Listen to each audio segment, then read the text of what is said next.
Disassembly of the Glock 19. It's a very simple process, and this is how you do it in just a couple of simple steps. In fact, I'm going to show you guys a quick hack on how to do this faster than most people. So, come up to the weapon, always make sure that it's pointed in a safe direction, and all you have to do is pull back on the slide just a very little bit, just minimal, get these takedown tabs right here, pull down on them, send it back forward, and then in order to separate the slide from the lower receiver, all you got to do is just you pull the trigger to unlock it.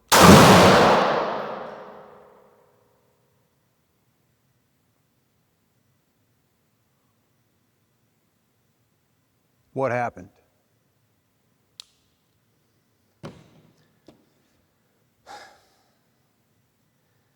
This happened last week in one of my classes. And in fact, this table that I'm sitting at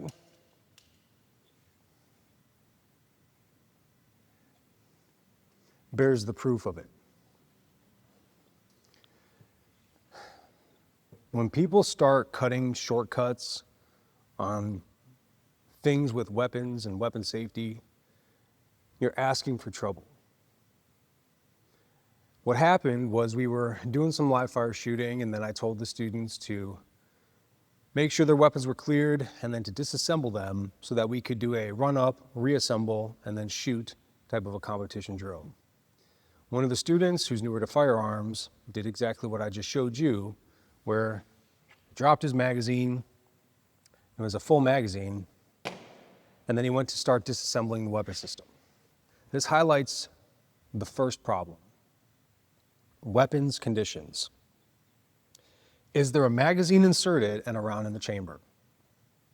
Anytime that you're trying to verify the state or the condition of readiness of a weapon, you must ask yourself those two questions. Is there a magazine inserted? Is there a round in the chamber? Because to do anything less will end up getting you shot by your own weapon. So, as I watched the student drop his magazine, I thought to myself, I'm almost positive that he hasn't completely locked that slide to the rear and cleared the weapon. Which brings me to my second point. There is no reason when you're working with a Glock or a Springfield or any of the other weapons where you need to pull the trigger in order to disengage that takedown lever. There's no reason as to why you do some little bullshit like this versus just lock the slide to the rear, pull down on the takedown tabs.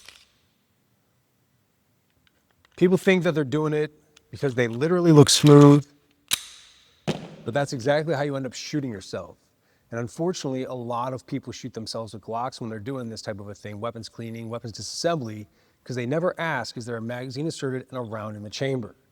It's very basic and simple stuff.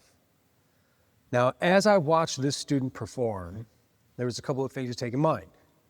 Controlled failure. This was the farthest I've ever pushed this.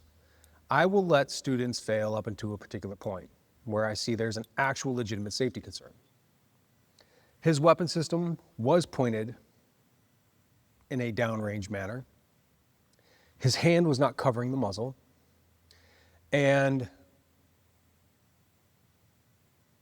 I wasn't exactly 100% positive that he hadn't cleared it, but I almost was. And so as I began moving towards him, that's ultimately when he shot the weapon and sent that negligent discharge into the table and then ultimately downrange. Now, had I seen his hand in front of the muzzle or that muzzle pointing in an unsafe direction, I would have undoubtedly immediately and aggressively stepped in and stopped him. But because he was not flagging himself or anybody else, and it was pointed in that direction, I moved with less haste. And I'm glad I did, because nobody got hurt, and he was embarrassed as hell, rightfully so, and a very valuable lesson was then therefore taught. And so this brings me to my final point here with you all today.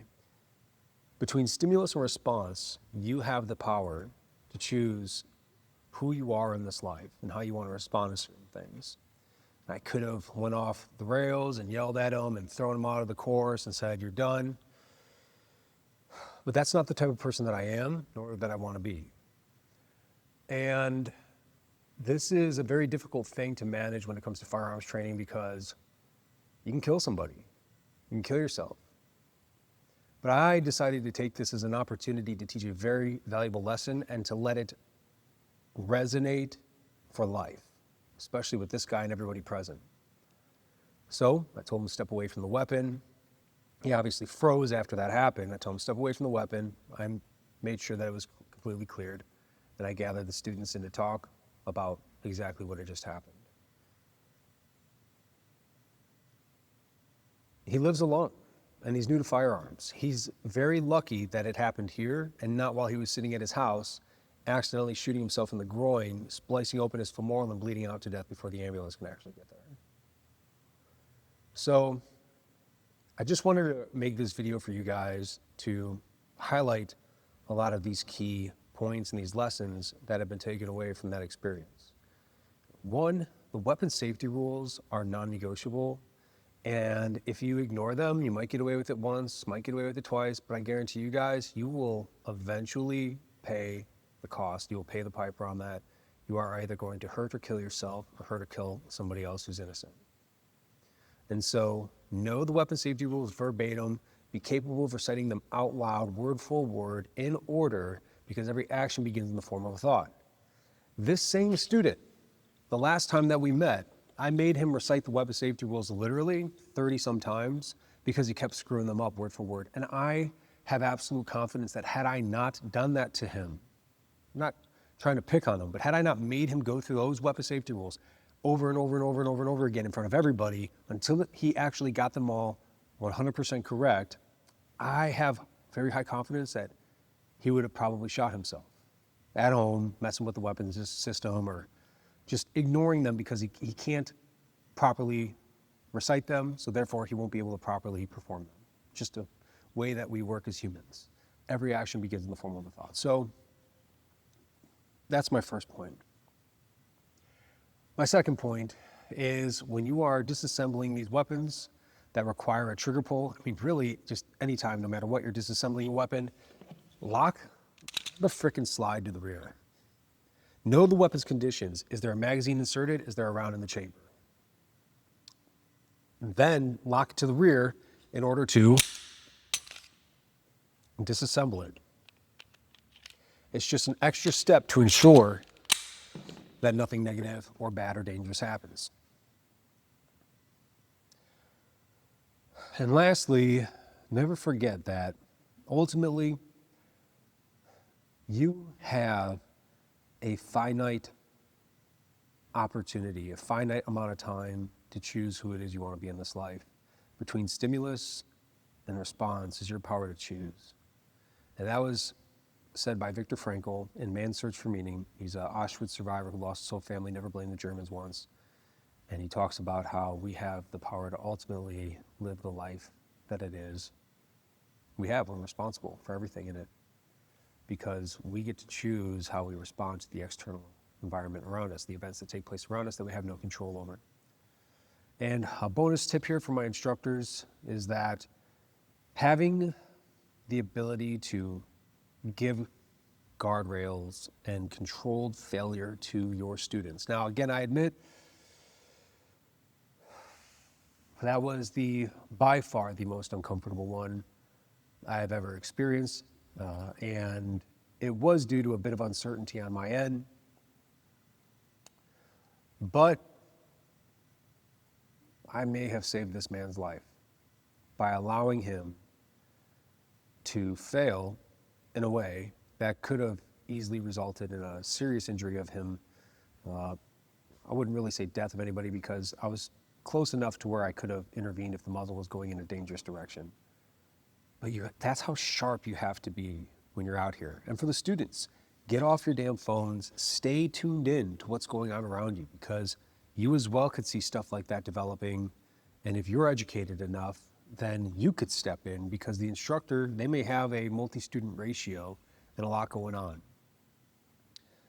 But it's important we give students the ability to fail in a controlled environment, as long as it does not violate the safety rules, as long as it does not violate the principles of life from our eyesight, and be there to immediately intervene within that distance to close the gap so that the lesson can resonate as deeply as possible. And unfortunately, the reality of it is that lessons and through failure happen to resonate the most.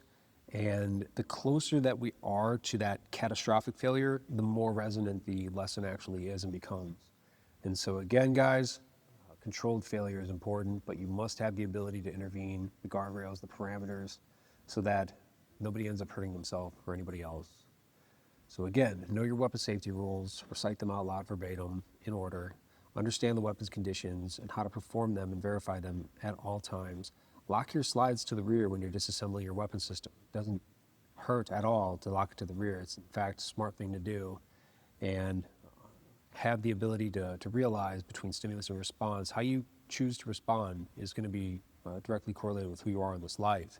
Now for the instructors and the students, stay tuned in, watch one another, see what they're doing in terms of that controlled failure, but have the ability to intervene immediately so that nobody gets hurt in the end and the lesson resonates for life.